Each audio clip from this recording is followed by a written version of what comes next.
talk about another project in terms of restoring my Bally Flash Gordon.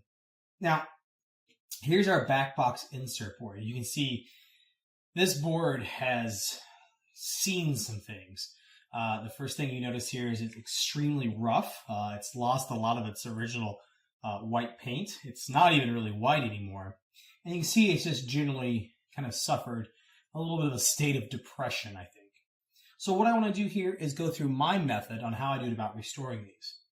Now, I will say that some people take this restore to 100% collector quality restore, but I'm not going to do that here. Now, if I was going to do that, what I would do is take off the entire wiring harness, take everything down, get back down to the bare wood, sand this down, refinish it nice, put a nice clear coat on it, and really do it the right way. But in terms of Flash Gordon, as you've seen so far in my videos, I'm going for the 90%. I want to take it to the 90% and be happy with it at that point. So in order to do that the first thing I do is I am going to remove these displays. You can do taping and covering and all that, but these displays are pretty important. I don't want to ruin one, so let's go ahead and let's get the displays out. We'll get all the other specific brackets, get them out as well. And then I'll show you my trick on how to spray one of these very quickly.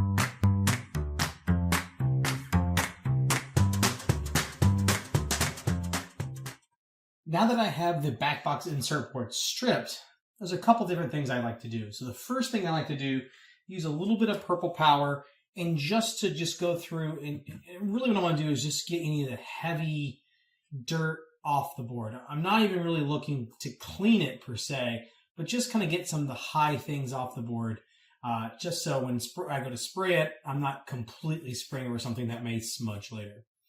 After I do that, I'm also going to use my trick that I use, which is I'm going to fill in all the extra sockets that don't have bulbs with bulbs.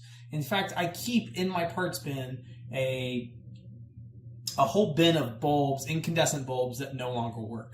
And so I'm going to actually place those bulbs in here. And after I do that, then I'm going to take this up, then I'm going to actually mask all this off with some paper and some tape, take it upstairs, and then paint it white. So that's what I've been doing here. We'll obviously cover the paint when I go upstairs and paint it later. I also do want to note that you can buy reproduction little boxes around these little light boxes. I usually don't unless they're broken, and I do find them okay to paint. So I'll make sure to hit those with some spray paint as well. So for now, let's get this cleaned up. You may not be able to tell, but the board is actually much cleaner than it was. One key tip that I found early is that my blue shop towel started to really tear and get caught in the wood grain. So I did switch over to a microfiber cloth, and you can see just a little bit of the dirt that came off the Backbox insert board. Yeah, pretty dirty. So again, I just trying to get this a little bit tidier up. I am going to go ahead and get this maxed off for spraying. And the reason why I want to mask is because I do have the wiring harness still on the back. You can see I also do have my auxiliary lamp driver board as well. I'm not going to go through the process of removing all that. All that I know works. So I'm just going to leave it on, mask out the holes so I can spray here for the strobe as well. Spray all this down. So let's get that masked off. I'll move upstairs and we'll get the spraying. We've got the Backbox insert upstairs, and I'm going to first spray with the Rust-Oleum Satin Protective Enamel. So I think this white does a great job. I'm also going to go ahead and after that, spray with some crystal clear enamel. This is not necessarily necessary, but I just like to do it anyway. So let's go ahead and get this thing sprayed up.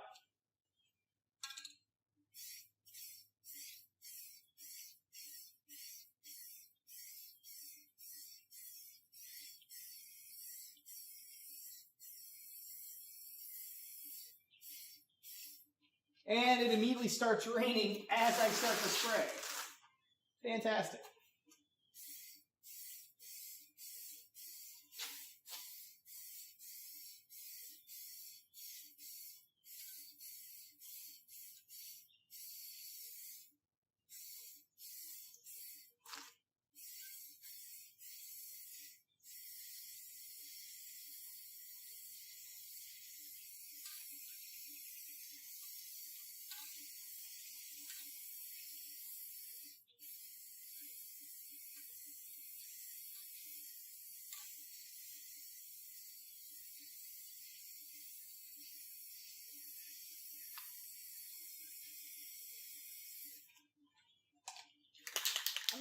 really worried about how heavy I put it on.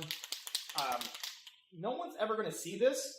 I just like to have a nice, clean, white backbox insert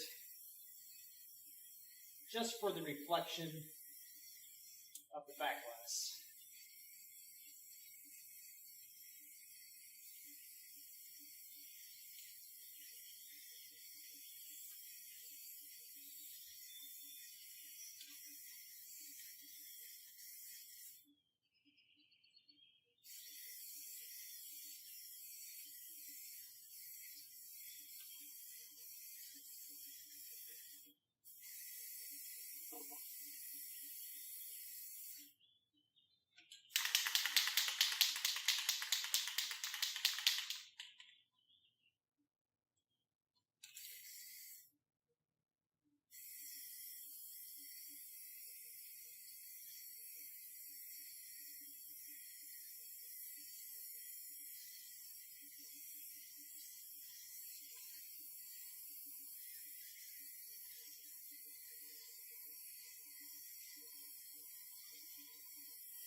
All right, I'm going to give that a good amount of time to dry.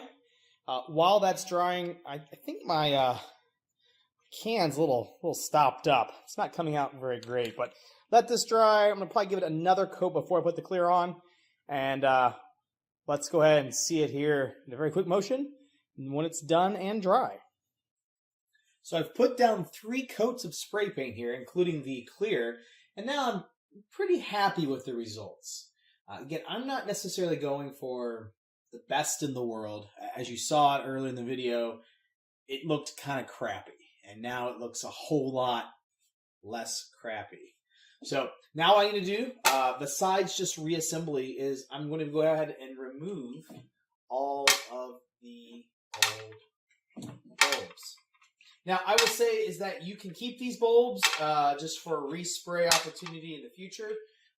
You can get rid of them if you've got many incandescent bulbs in your bins already. I have probably over 500 incandescent bulbs that I use here and there. So I'll probably just let these go away, but I now have lots of painted incandescent bulbs. So once I clean this out, really the next key thing is just reassembling of the all the pieces on the backbox insert, and I'll be ready to go ahead and remount this to the backbox. So I hope you found this is an easy way to do your backbox insert restoration. You can also see here, even on our plastic pieces here, I went ahead and painted those, and those came out really nice. They're not yellowed anymore. I painted them inside and out, and didn't need to remove them from the insert board. So great place here. You can see here on the back, I didn't have really any respray on the back. Let me just flip this over. So everything's still, there's the original color. You can see here on the back, and then obviously the nice white new on the front. So that's going to do it for the Pinball Workshop video about how to restore your backbox insert board. We'll see you next time.